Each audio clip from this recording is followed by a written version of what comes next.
Dans cette vidéo, je vais vous parler du sublime technicien Salvador Sanchez, un boxeur au style d'une pureté encore inégalée. Salut les disciples de la boxe, c'est Jean-Charles, j'espère que vous êtes en forme. Cette histoire que je vais vous raconter, laissez-moi la commencer par la fin.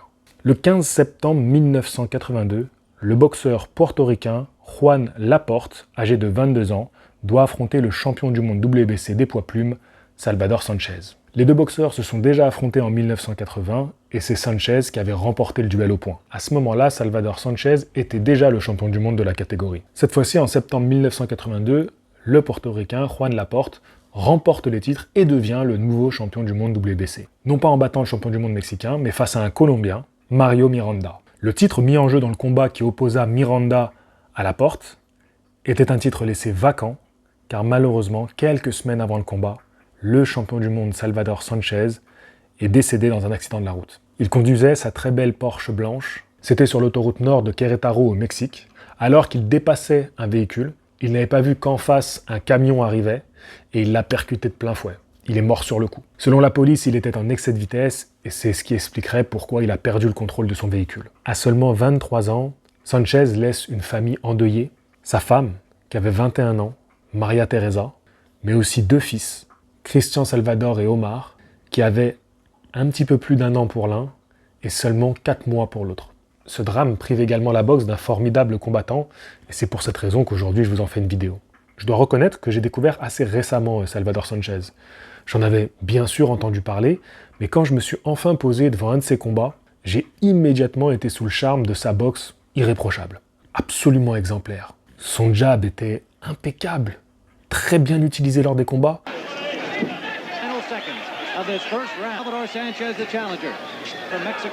Ses déplacements sont tellement fluides qu'on a l'impression que c'est simple à faire. Son bras arrière est hyper efficace, son crochet du gauche. Oh, qu'est-ce que j'aime son crochet du gauche.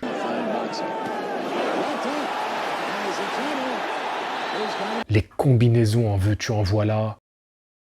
La défense aussi qui est assez propre. Il encaisse les coups également. En regardant ses combats pour préparer cette vidéo, je voyais aussi que c'est un combattant qui jamais ne refuse l'échange. Par là, je veux te dire que même quand il est dos aux cordes, face à un adversaire qui va se montrer dangereux dans son offensive, il va proposer un échange de coups. Il ne va pas fuir le combat, il ne va pas chercher absolument à se déplacer sur le ring, à fuir l'affrontement. Non, il va répondre, il va se mettre face à son adversaire et même s'il se déplace, il boxe. Même s'il est dos aux cordes, il boxe. Je ne l'ai jamais vu saisir son adversaire, couper les attaques en accrochant ou tout simplement en se faisant la tortue, tu vois, monter les mains et attendre que l'orage passe. Non, il est là et il répond, il envoie des coups, il cherche les ouvertures. Il a un coup d'œil, une intelligence et une patte. C'est le panache absolu sa boxe. Tout ce qu'il fait, ça paraît facile. Tout ce qu'il fait, ça paraît simple. Ça paraît naturel. Et ce qui est assez contradictoire parce qu'un boxeur qui boxe naturel, on va avoir un petit peu des déchets, on va avoir des impuretés dans sa boxe parce que justement, il boxe de manière naturelle, d'une manière un petit peu sauvage, agressive. Lui, tout ce qu'il fait, c'est millimétré. C'est du grand art, c'est du noble art. Je ne vois aucun déchet dans sa boxe. Irréprochable. J'ai beau chercher des défauts, j'arrive pas à en trouver. Et comme ça, quand tu regardes, ça a tellement l'air de rien. Ça a tellement l'air de rien. Surtout qu'il n'a pas ce truc du puncher qui va éteindre sur un coup. Mais malgré ça, quasiment tous les adversaires, au fil des rounds, tu vois leur visage qui se transforme. Ils sont de plus en plus marqués par l'impact des coups. Il les détruit à petit feu.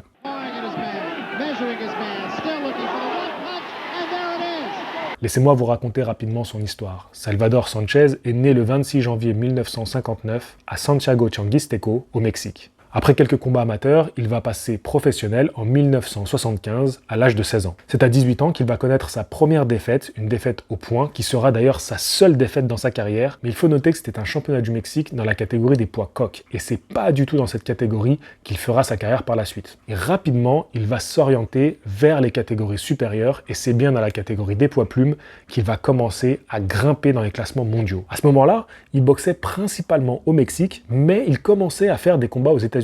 Et d'ailleurs, lors de son ascension vers un titre mondial, il va affronter un certain Félix Trinidad. Non pas Tito Trinidad, mais Félix Trinidad Senior, le père de l'illustre champion portoricain. Vous le saviez ça? C'est en 1980 qu'il aura sa première chance mondiale. Il a 21 ans et il a déjà un palmarès de 35 combats en seulement 5 ans d'activité. Aujourd'hui, ça nous paraîtrait absolument lunaire, un tel palmarès. Il faut que je vous parle un petit peu de son adversaire, un Américain nommé Danny Lopez. Il a 27 ans. Il détient le titre WBC des poids plumes. Un titre d'ailleurs qu'il est allé remporter en Afrique, au Ghana, contre le champion du monde qui à l'époque était ghanéen. Par la suite, toutes ses défenses de titre, et d'ailleurs le combat quand il va remporter le titre également, sont des victoires par KO. Et là, il est sur une série de 10 victoires par KO. Donc autant te dire que le champion du monde, il est en confiance. Sanchez va surclasser le champion du monde.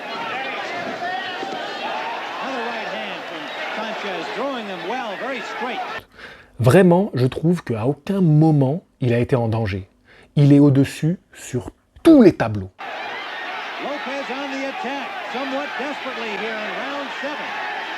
Il va juste lui donner une leçon de boxe. C'est terrible.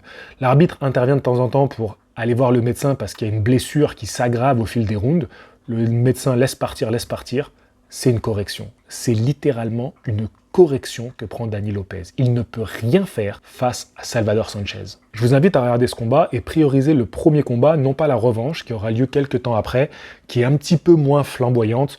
On a un Sanchez qui est plus en maîtrise, mais encore une fois, il remportera le combat avant la limite. Danny Lopez va être complètement traumatisé par ces deux combats, il ne s'en remettra jamais et après ça, il aura une 3e défaite consécutive et il va perdre par KO contre un journeyman. Donc clairement, Sanchez, pour lui, ça a été fin de carrière. Salvador Sanchez enchaînera les défenses de titre et à chaque fois, il les remporte avec brio. Mais il y a 2 combats que j'aimerais vous citer en particulier. On est en août 1981 et ce combat qui s'apprête à arriver marquera les esprits. Un jeune puncher de 24 ans, Wilfredo Gomez, qui est en train de faire un massacre dans la catégorie inférieure. Chez les super coqs, il est champion WBC. Et c'est simple, ce gars-là, il a fait son premier combat pro où il a eu un match nul. Va savoir ce qui s'est passé, tu vois, c'est obscur là-bas à Porto Rico, ce qui lui est arrivé. Mais par la suite, tous les combats qu'il fait n'ont qu'une seule issue. Voilà, il y a qu'une seule possibilité de finir le combat, c'est avant la limite. Voilà, c'est simple. Il met tout le monde KO. Une trentaine de combats, une trentaine de KO, c'est réglé.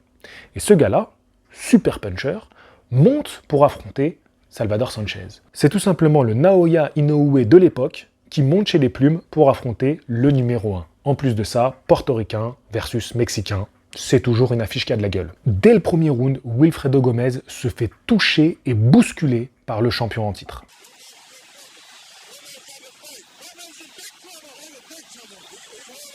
Il va revenir dans le combat parce qu'il est courageux et puis il a cette confiance des punchers qui restent toujours dangereux.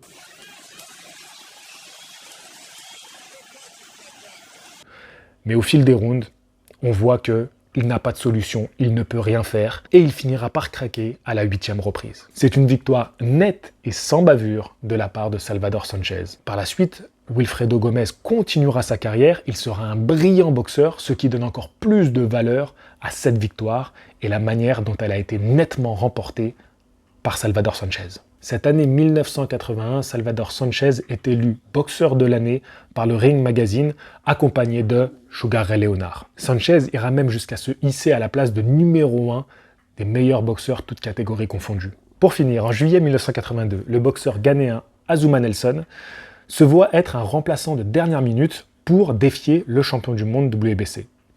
Une opportunité qu'il saisira et il nous proposera un beau combat. Il se montrera très courageux, très brave et il ira jusqu'à la 15e reprise. Mais il sera bousculé, de nombreuses fois envoyé au tapis.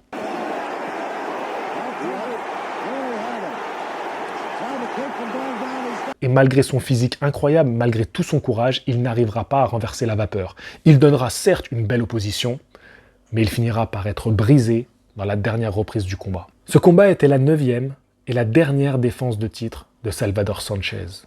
22 jours plus tard, il connaîtra l'accident de la route qui lui ôtera la vie. Il avait 23 ans.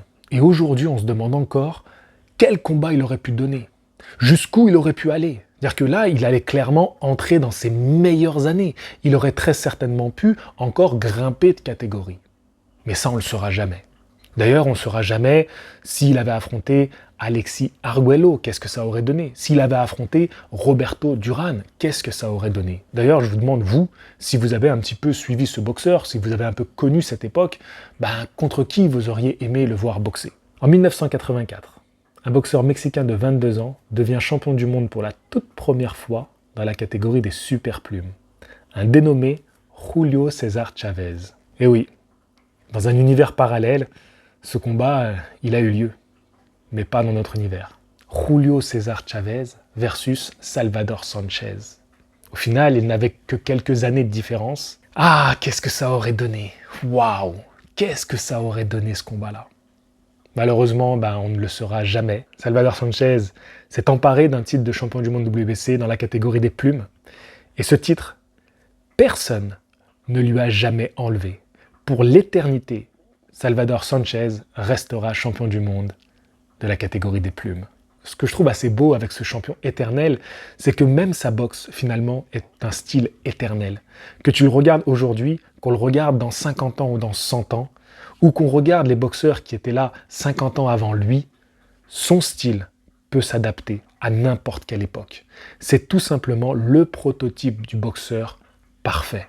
Salvador Sanchez finira sa carrière sur une fiche de 44 victoires, 32 remportées avant la limite, une seule défaite et un match nul. Mais surtout, il est l'un des plus beaux champions du monde poids-plume qu'on ait jamais vu sur un ring. Je vous assure que quand je regarde ses combats, et même là, quand je préparais cette vidéo, j'arrêtais pas de m'exclamer « Waouh, mais c'est trop beau, c'est magnifique, c'est incroyable ce qu'il fait ». J'étais juste en admiration devant sa boxe. Elle est tout simplement remarquable. J'espère que cette vidéo-là vous aura plu, vous aura donné envie d'aller voir des combats de ce boxeur. Sur ce, je vous dis à la prochaine. Fighting!